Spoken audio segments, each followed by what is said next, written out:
Bonjour à tous, c'est Stéphane de Neotech. Aujourd'hui, je vais vous parler de la machine 3D Start parce que oui, comme dans tous les domaines, un jour ou l'autre, il faut commencer par quelque chose. Eh bien, la Start est vraiment destinée aux makers débutants. Mais vous allez voir plus précisément pourquoi après le générique. En musique.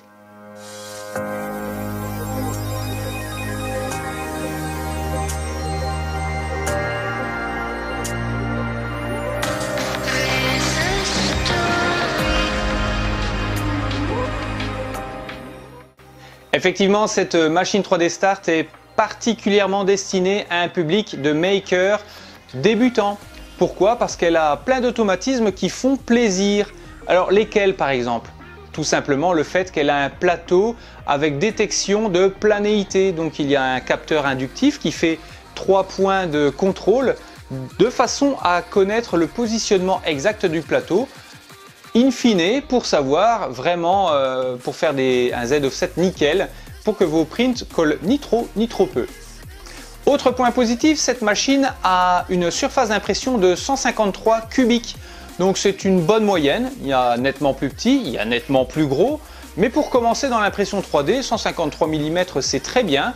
En plus de ça, elle a une précision de 100 microns, ce qui est très bien. Alors quels sont ces automatismes ? Il y a par exemple le fait que vous pouvez charger ou décharger grâce à l'écran LCD de plus de 3 pouces, tactile.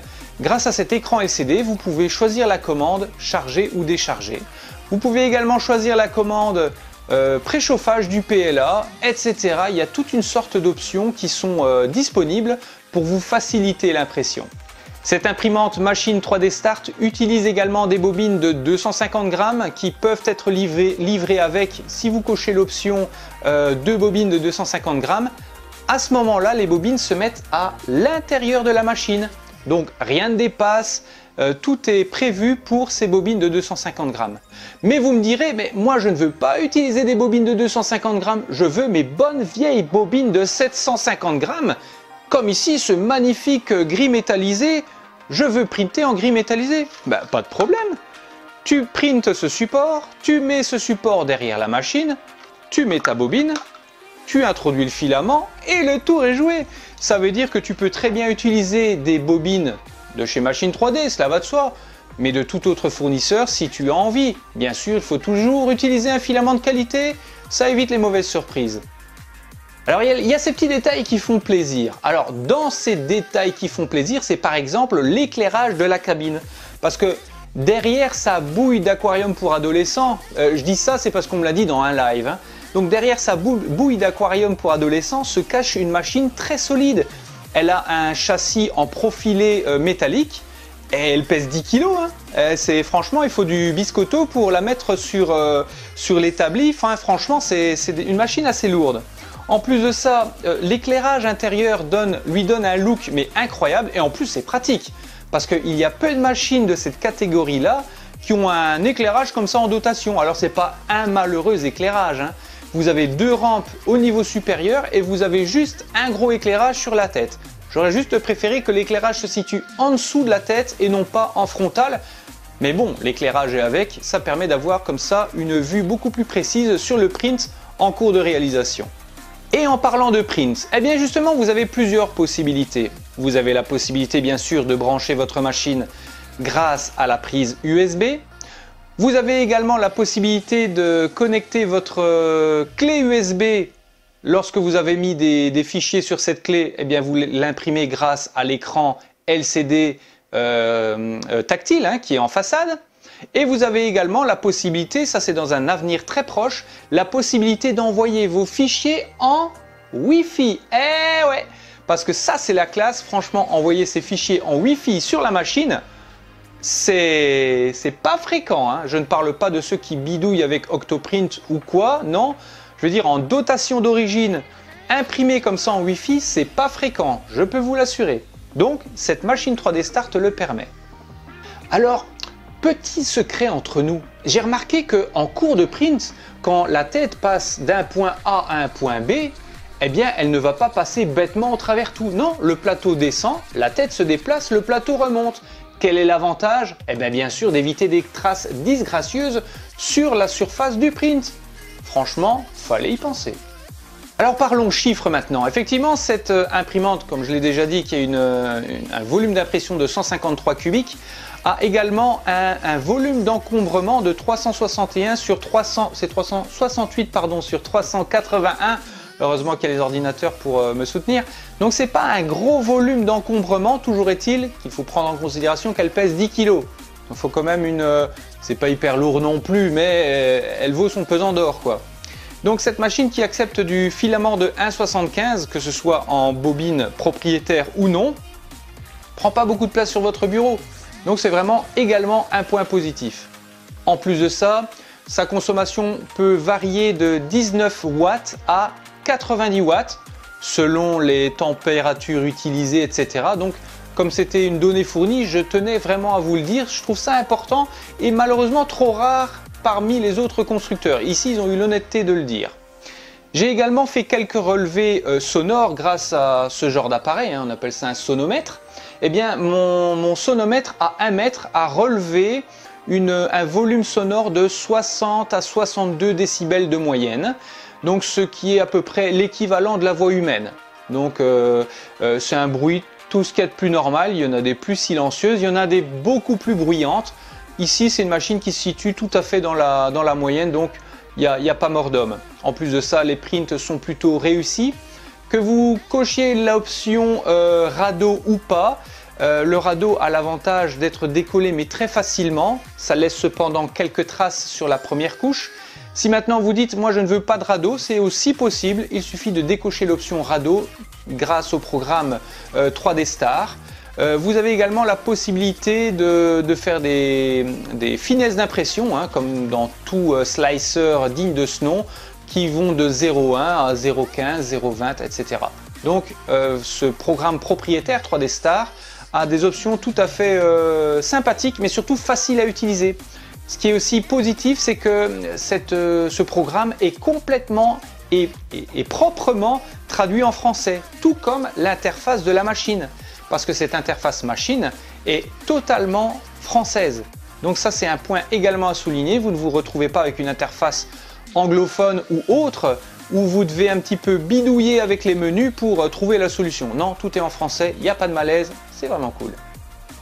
Alors si maintenant on passait à ce fameux écran LCD, on va regarder quelques brèves options, comme ça vous donnera un petit peu l'eau à la bouche, ça vous donnera un petit peu une idée des capacités de cette machine, et vous allez voir que franchement, pour une machine start soi-disant, elle en a sous le capot.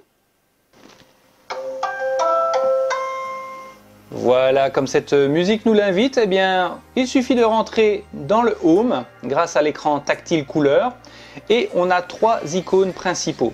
Ces 3 icônes, celui d'impression, on l'aura deviné, celui de la bobine ou du changement de couleur, etc. et les réglages.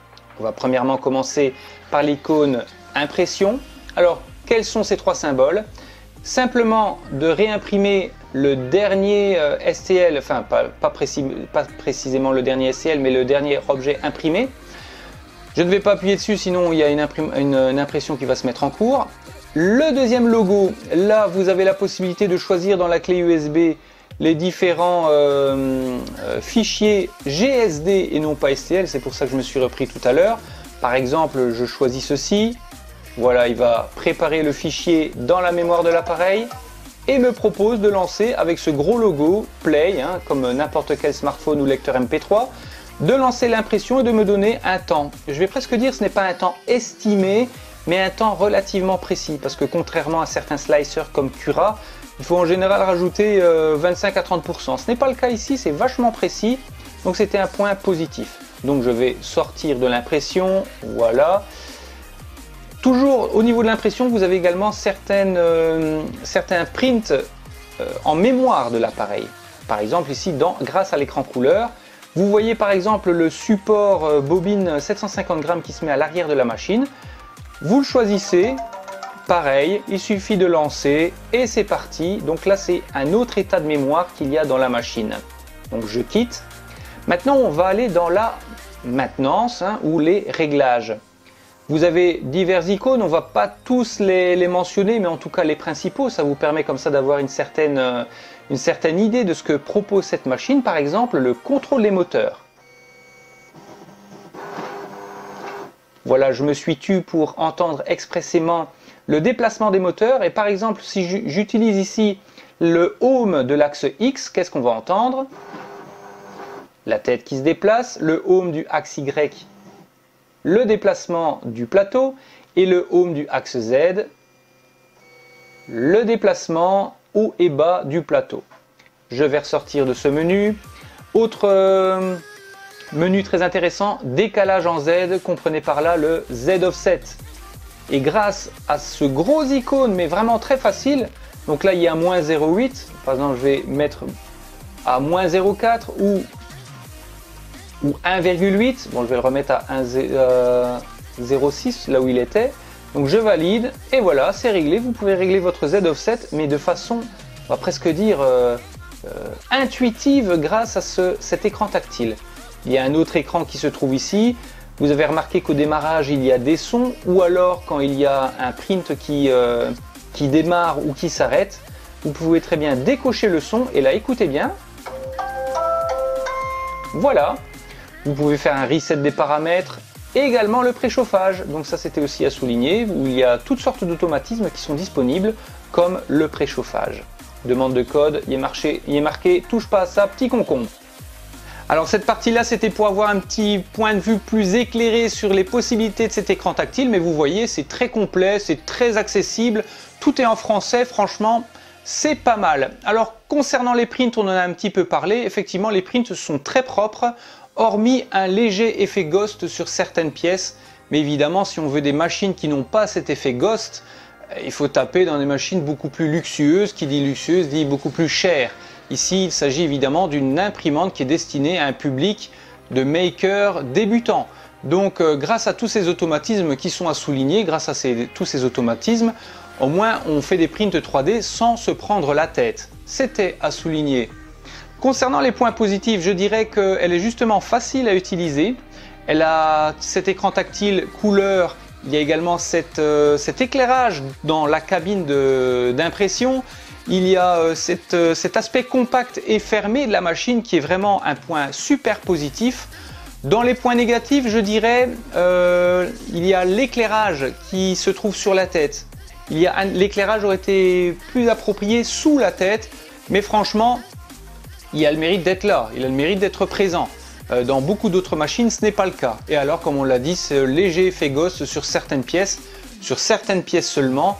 Donc, si on veut mieux, bah, évidemment, il y a beaucoup plus cher. Concernant le prix, justement, je ne l'annonce pas ici dans la vidéo parce qu'on m'a dit qu'il était susceptible de changer très prochainement. Donc, voyez le lien en description, ce sera nettement plus facile. Vous aurez comme ça les prix à jour. Donc, si la présentation de cette machine 3D Start t'a plu, n'hésite pas à liker, ça me fera vachement plaisir. Comme ça, c'est une façon de me dire merci, tout simplement. Et si tu veux en savoir plus sur les impressions 3D, en savoir plus sur des tests de machines, sur des tests de filaments et sur la technologie en général, n'hésite pas à t'abonner, c'est gratuit. C'est super, c'est sur Neotech. Sur ce, je te dis à la prochaine et bien sûr, n'hésite pas à t'inscrire sur les différents réseaux sociaux, que ce soit sur Instagram, sur Twitter, sur Facebook et sur Snapchat. J'y arriverai. Ils sont pas faciles à dire, hein, les 4 en même temps. Alors moi je te dis à la prochaine. Ciao!